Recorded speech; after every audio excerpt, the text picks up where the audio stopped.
O Dr. Fábio está ali naquela equipe, um grupo sensacional que merece nossos aplausos sempre. Há 24 anos já o SEONC aqui em Cascavel. O pessoal do Sudoeste também tem esse mesmo privilégio através de Francisco Beltrão. Se você é de fora daqui, se concentre em tudo aquilo que pode sim fazer com que você se recupere daquilo que na tua história vai ficar como um susto só.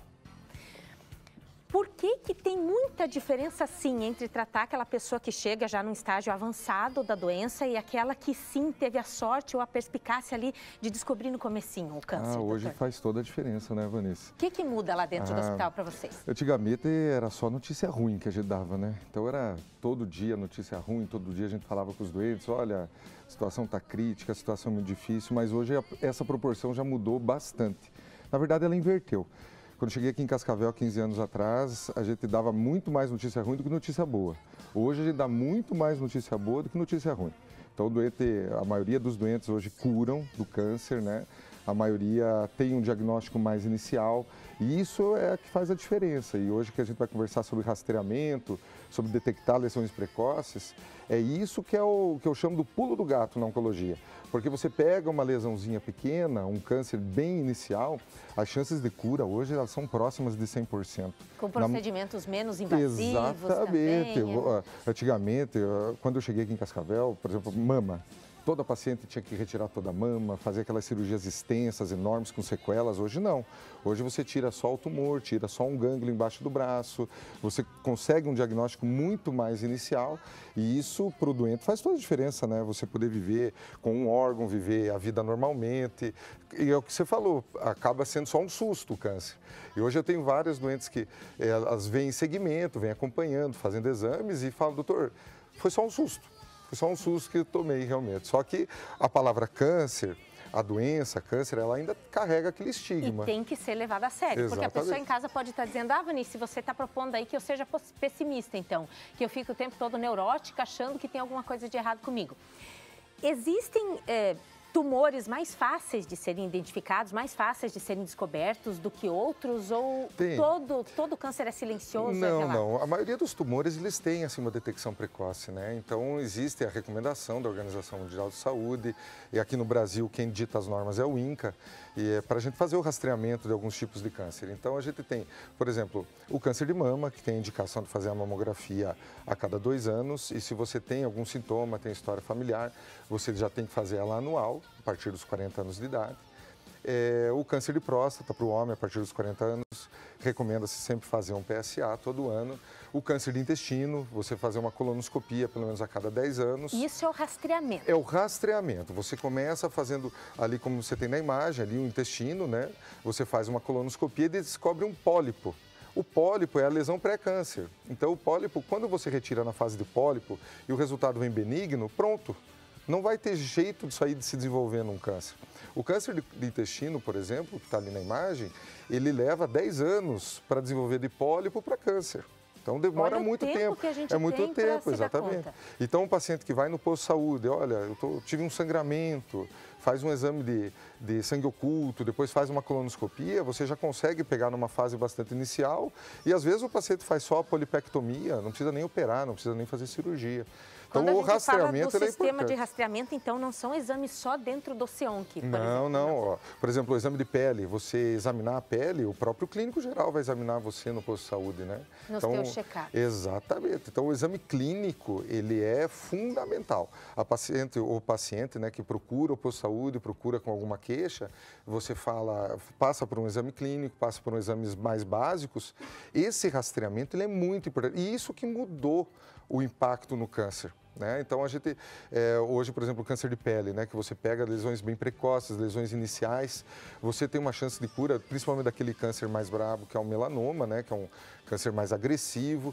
Você consegue, com detecção precoce, você consegue curar aí grande parte dos doentes. Né?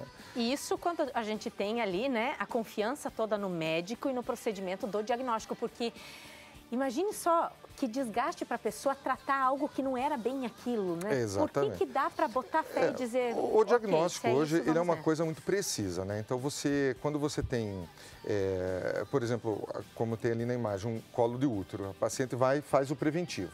O preventivo dá alterado. Então, eu sempre...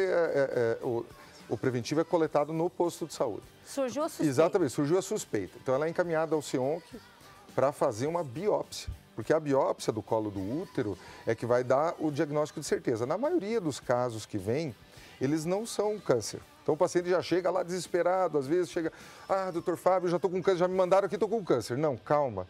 Primeiro vai fazer um exame de confirmação do diagnóstico, que é a biópsia. A biópsia, ela vai para uma análise e daí sim, se você tem o diagnóstico de câncer na biópsia, você ainda faz uma reanálise que chama imunohistoquímica, que é um exame mais moderno, que ele vê alterações moleculares nas células para dar certeza que é um câncer maligno. Por quê? Porque o tratamento do câncer é um tratamento complexo, né? Então você não faz se você não tiver um diagnóstico assim com 100% de certeza. E hoje os aparelhos que vocês têm hoje, de suporte hoje a magníficos. Tecnologia ela é uma aliada, né, Vanessa? A gente tem hoje disponível, né, para a população, inclusive até pelo SUS, né? A gente tem exames que não existiam, né? Quando eu saí da residência... Ainda não existem em muitos Exatamente, hospitais e que hoje do não Brasil. existem em muitos lugares do Mas Brasil. Aqui a Cascavel, a gente está de parabéns, né? Aqui a medicina, a gente tem uma condição muito fácil, por exemplo, o PET-CT, né? Que é aquele exame mais moderno que tem de câncer. Então, você tem detecção precoce pelo PET, você tem pacientes que estão fazendo PET de controle e que detectam outros tumores, às vezes com PET, porque é um exame tão avançado que ele, às vezes, dá lesões que ainda nem formou nódulo. Só tem agrupamentos de células malignas com captação que consegue detectar. Então é uma coisa fantástica, né? Só que tudo tem que seguir um protocolo, sabe? Ninguém vai fazer um PET de rastreamento. Você vai fazer, por exemplo, ali o fumante que está lá todo preocupado, né? Exatamente. Ou muito afim de continuar fumando, Exatamente. muitas vezes, só querendo fazer uma análise. Exatamente. Não é... As pessoas mais preocupadas, assim, as pessoas... E a gente vê isso no dia a dia, né? A mulher, ela vive mais, por quê? Porque a mulher vai no médico. Mais cautelosa. Exatamente. A mulher faz preventivo, a mulher, ela vai no médico, ela faz mamografia. Deixa o constrangimento de lado. O homem já é mais difícil. O homem a gente vê chegar no consultório só quando a mulher traz. Tem uma resistência. Exatamente, tem mais resistência. Então, hoje você tem exames melhores, por exemplo, para próstata, a gente tem hoje aquela ressonância multiparamétrica, que é um exame novo que está chegando em Cascavel também. Então, é um exame que ele tira aquela dúvida de precisar ou não fazer a biópsia da próstata. Porque 2/3 de exames de PSA alterado não são câncer. Então, felizmente. Exatamente. Então, só que você tem hoje um exame mais detalhado para você dizer se precisa ou não da biópsia. A imagem ali que a gente viu foi uma imagem de um PET, que acabou de passar. Era uma imagem, o PET-CT, ele traz imagens quentes no exame, né? Não é só uma tomografia. Ele mostra, é um exame funcional, ele mostra se você tem células malignas em atividade. Então, ele é um exame que serve tanto para você fazer um estadiamento melhor do doente, um acompanhamento depois do tratamento, e você consegue trazer mais detalhes. É uma imagem de um melanoma, né, que é uma lesão de pele comum aqui no oeste do Paraná, porque a gente tem muitos imigrantes da parte da Europa, Itália, Alemanha, que tem lesões de pele, pele clara, muito tempo no sol, na lavoura, né? Então, muito tempo que não usou protetor, não existia aquela cultura de usar protetor solar. Então, você tem lesões assim que são bem características, assim, lesões com pele com cor diferente, com bordas irregulares. Isso aí merece investigação, né, Vanessa? A gente fala, se você conseguir, né, detectar logo no início, ótimo. Mas o melhor ainda é evitar, nem ter, né, levantado aquela suspeita. O que é fator de risco? Além, é claro, da idade. O doutor já falou assim, o exame da mama depois dos 40, da próstata também, mas o que mais aumenta o nosso risco? Os principais fatores de risco hoje, né, Vanessa, são o tabagismo, o etilismo e o sedentarismo. Né? Então, nisso aí você engloba aí... Bebida alcoólica, o cigarro, né? Então, eles são fatores de risco, aumentam muito a chance de você desenvolver um câncer. Não é que toda pessoa que fume ou beba vá ter câncer, não, mas você aumenta o teu risco. E isso você coloca numa balança junto com a tua carga genética, você vê a tua família, tem muitos casos de câncer, então você é uma pessoa sedentária, uma pessoa obesa, uma pessoa que fuma. E não é só o câncer, né? Doenças de coração, diabetes. Para você ficar doente é fácil hoje em dia, porque a gente vive num ambiente poluído, né? Antigamente, eu sempre brinco com os doentes. Nossa avó matava o frango em casa, pegava a água do rio para cozinhar o frango, o tempero era da horta. Hoje não, hoje você tira o frango do plástico, põe no micro-ondas e já tem queijo e presunto dentro.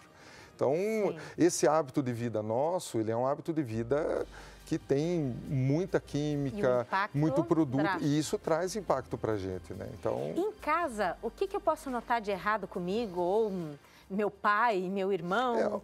O câncer... Sem necessariamente ter que ir para o médico. O câncer, o principal, assim, que a gente vê o câncer ainda hoje em dia, são lesões que você não... Quando você se autoexamina, né? Então, por exemplo, mama. Você tá na hora que está tomando banho, você examina a tua mama e vê, nota um nódulo, um caroço, uma retração de pele que não tinha. Por exemplo, um sangramento via aérea, né? A pessoa que fuma começou a tossir sangue. Começou a tossir, uma tosse muito produtiva, está tendo um sangramento digestivo, né? Então a pessoa, eu tive um vômito com sangue, ou as fezes vieram com sangue, a urina veio com sangue. São sinais de alerta. O sangramento, você tem uma alteração de pele, né? Alterações por câncer de pele. Essa mancha eu não tinha, estou com uma mancha que ela mudou de forma, mudou de tamanho, está sangrando. Então o sangramento, principalmente, ele é um sinal de alerta. Emagrecimento. Eu tenho 80 quilos, de repente comecei a emagrecer, sem uma causa aparente. Peso radical. Exatamente, uma perda de peso, assim, sem você ter um sintoma, né?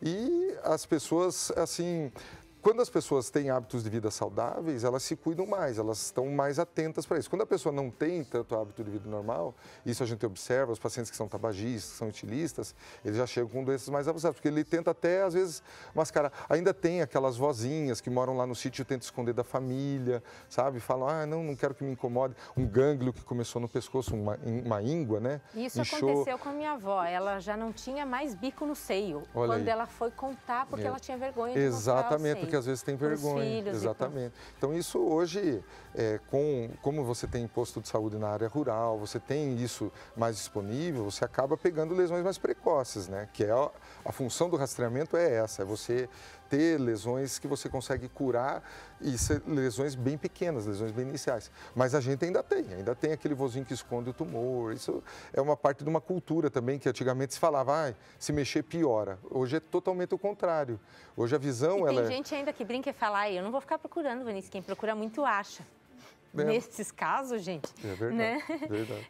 Esse é o caminho. Esse é o caminho. Isso é primordial, é essencial. E eu fico muito, mas muito, muito feliz mesmo em poder falar com verdade do SEONC, por conhecer vocês tão bem e saberem o quanto vocês fazem também um trabalho humanizado. Porque imagine a delicadeza de viver esse momento na vida e ninguém está livre. E você poder contar com um médico como o Dr. Fábio, como todos os outros que já passaram por aqui, com os outros que ainda vêm, que eu sei que tem muita gente pela frente para a gente trocar uma ideia e fazer com que tudo fique mais simples, né? Menos complexo, menos cruel do que você imagina que possa ser. Combinado? SEONC, aqui em Cascavel. Se você é de fora, que bom, pertinho, né? Hoje muito mais perto do que antigamente, porque as pessoas tinham que ir para Curitiba, fazer um tratamento de quimioterapia, às vezes entrando em ônibus, voltando, né, de viagens, vomitando no ônibus com as consequências ali do tratamento. Então, se concentra bem hoje e tenta ajudar. Fala do SEONC para quem você conhecer aí, que é aqui em Cascavel, e a gente tem esse privilégio. A gente tem que aproveitar.